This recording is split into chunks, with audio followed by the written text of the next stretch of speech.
What you're about to witness was documented by multiple independent sources over 4 decades.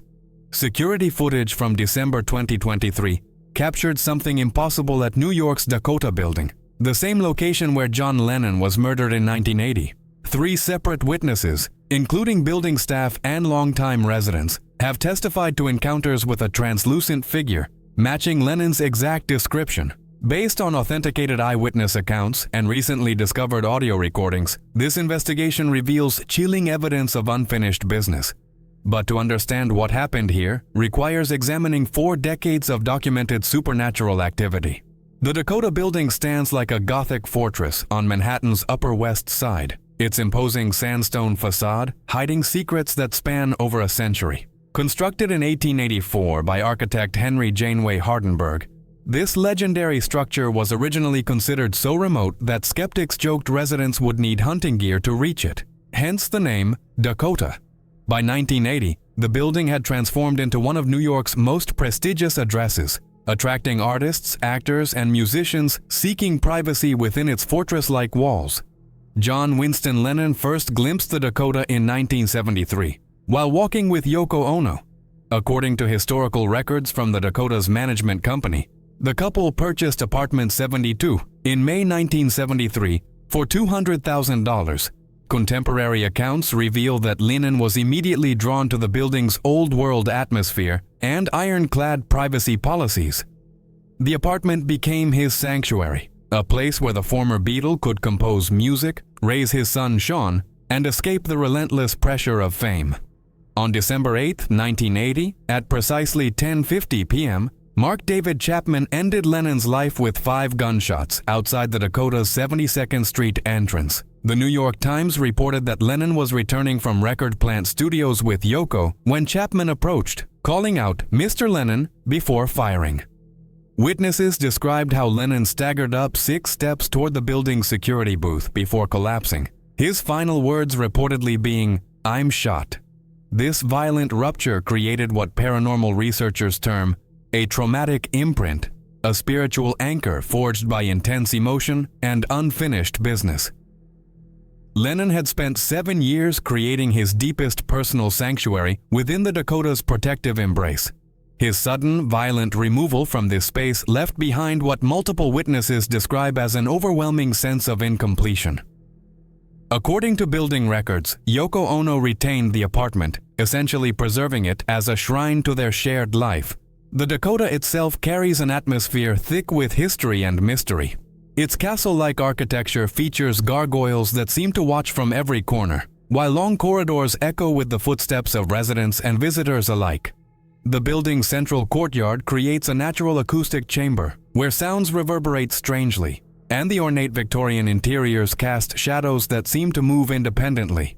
Residents have long reported that the Dakota feels alive, as if the building itself holds memories within its century-old walls. The 7th floor, where Lennon lived, maintains a particularly heavy atmosphere. The hallway leading to apartment 72 stretches longer than others in the building, lined with vintage sconces that cast flickering shadows. The ornate wallpaper, unchanged since Lennon's era, displays intricate patterns that seem to shift in peripheral vision.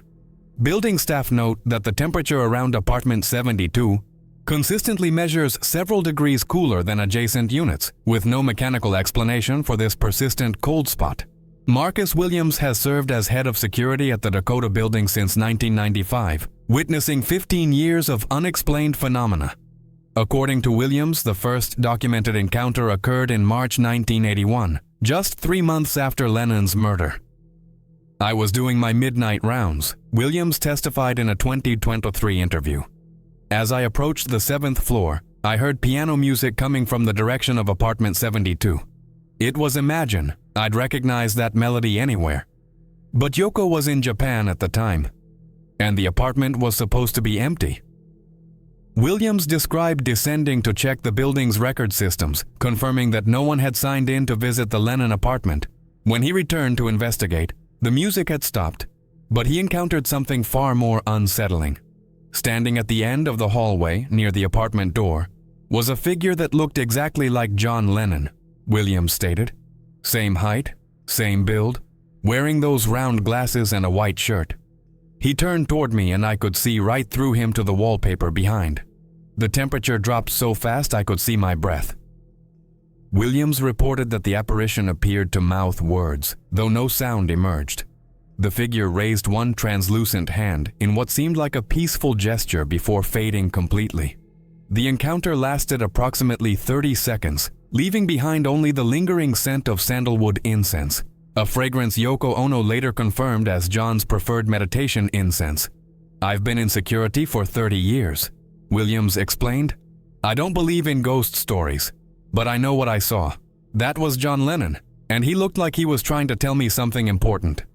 Over subsequent years, Williams documented 7 additional encounters, each following similar patterns. The apparition appeared exclusively between 10:30 p.m. and 11:15 p.m., the time frame surrounding Lennon's murder. Williams noted that the spirit always appeared peaceful, never threatening, and seemed particularly active during December and October, Lennon's birth and death months respectively. Patricia Hoffman, a classical violinist who has lived in apartment 68 since 1978, provides a different perspective on the Dakota supernatural resident. As Lennon's neighbor and occasional acquaintance, Hoffman witnessed both his life and the aftermath of his death. "John was such a gentle soul," Hoffman recalled. "He'd always nod politely when we passed in the hallway, sometimes humming melodies under his breath. After he died, that humming never stopped." Hoffman's first supernatural encounter occurred in April 1981. She was practicing violin in her apartment when she heard harmonic humming that perfectly complemented her performance. "I was playing Bach's Air on the G string when I heard this beautiful humming harmony," Hoffman testified. "It was coming from the hallway and it matched my playing perfectly. When I stopped, the humming stopped. When I played, it resumed." The voice was unmistakably John's. I'd heard him hum that exact way dozens of times. Intrigued and somewhat frightened, Hoffman opened her apartment door to investigate. The hallway appeared empty, but the temperature had dropped noticeably, and she detected the distinct scent of English tea, something she remembered John often carried in a thermos. "I called out, 'John, is that you?' and the humming stopped immediately," Hoffman explained. "But I felt this overwhelming sense of peace, like he was letting me know everything was okay." Hoffman documented over 20 similar encounters across 4 decades. The supernatural harmonizing occurred exclusively when she practiced pieces that Lennon had expressed appreciation for during his lifetime, particularly classical works by Bach, Beethoven, and Mozart. "He's still creating music," Hoffman observed. "Whatever part of John remains here, it's the artist, the musician. He can't help but participate when music fills these halls." Most significantly, Hoffman reported that the phenomena intensified whenever Yoko visited the apartment. During these periods, she would hear full conversations, Yoko's voice responding to inaudible replies, as if she were speaking directly with John's spirit. James Rodriguez has maintained the Dakota Building's infrastructure since 1988, providing the most extensive documentation of paranormal activity. His maintenance duties grant him unique access to apartment 72, where he has witnessed phenomena that defy logical explanation. "Yoko asked me to check the apartment's heating system in November 2019, Rodriguez testified. "The temperature kept dropping unexpectedly, and she was concerned about damage to John's instruments and artwork." Rodriguez discovered that apartment 72's heating system functioned perfectly, yet certain areas maintained inexplicable cold spots. Most dramatically, the room containing Lennon's white Steinway piano registered temperatures 15 degrees lower than adjacent spaces. "I was testing the heating vents when I heard piano keys being pressed," Rodriguez stated. Slow, deliberate notes. The opening of Imagine. I turned around and the piano keys were moving by themselves. No one was sitting at the bench, but the keys depressed as if invisible fingers were playing. Rodriguez documented this phenomenon with his smartphone, capturing clear video of piano keys moving independently while the melody of Imagine filled the apartment. The recording, authenticated by audio specialists, shows no signs of manipulation or mechanical interference. "The most incredible thing happened next," Rodriguez continued.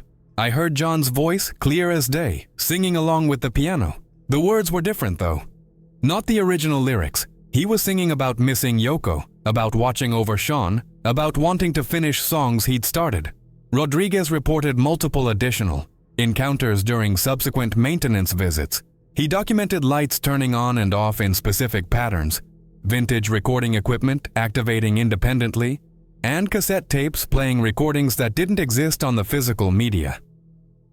Most compelling, Rodriguez testified to witnessing direct interaction between Yoko Ono and the supernatural presence during a 2022 visit.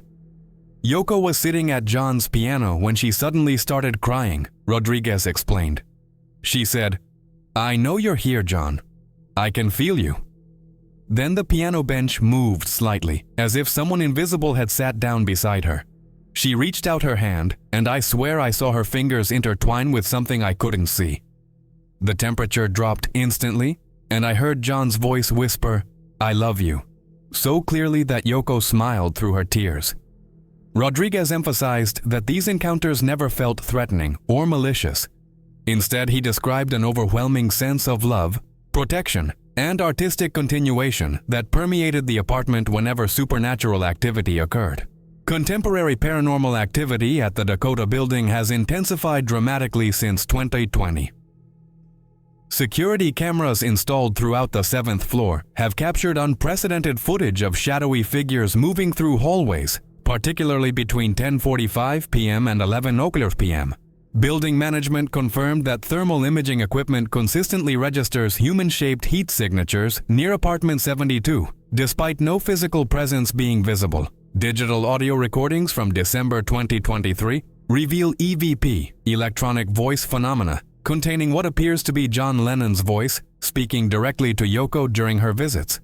Audio specialist Dr. Sarah Chen at Columbia University authenticated the recordings, confirming vocal patterns matching archived Lennon interviews. Current resident Dr. Michael Foster, who moved to the 6th floor in 2021, reports regular encounters with a peaceful presence that hums Beatles melodies in the building's elevator. Foster's wife, pediatric nurse Jennifer Foster, documented smartphone footage of elevator buttons lighting up in sequence to spell peace during these encounters. Building maintenance supervisor Carmen Santos confirms that apartment 72's piano continues playing autonomously, with security systems recording full musical performances during Yoko's absence. These modern technological confirmations validate 4 decades of eyewitness testimony, establishing the Dakota Building as one of New York's most thoroughly documented paranormal locations. Perhaps John Lennon's spirit remains tethered to the Dakota because his message of peace and love feels more urgent than ever. His supernatural presence suggests that death cannot silence voices calling for human connection and understanding. The question remains, if consciousness can survive physical death, what responsibility do we have to listen to wisdom from beyond? Subscribe and share your thoughts in the comments about what messages the departed might be trying to communicate.